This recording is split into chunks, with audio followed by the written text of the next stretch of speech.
السلام علیکم ورحمۃ اللہ وبرکاتہ۔ میں واسم اسلام عباسی آپ سے مخاطب ہوں۔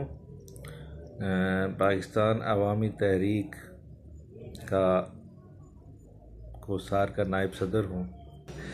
جو اہم ترین معاملہ ہے وہ بڑھتی ہوئی مہنگائی ہے اور کم ہوتے ہوئے وسائل ہے۔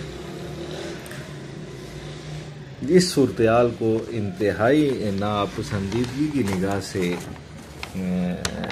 دیکھا جا رہا ہے اور پاکستان عوامی تحریک کے کارکنان ذمہ داران اس کو انتہائی ناپسندیدگی کی نگاہ سے دیکھتے ہیں۔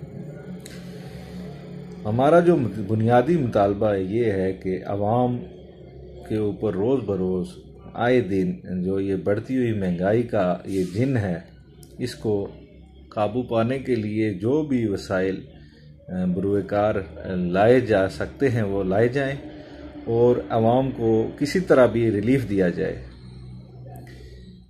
لوگ بھوک اور افلاس سے مر رہے ہیں اور یہ انتہائی جو ہے وہ تکلیف دہ بات ہے۔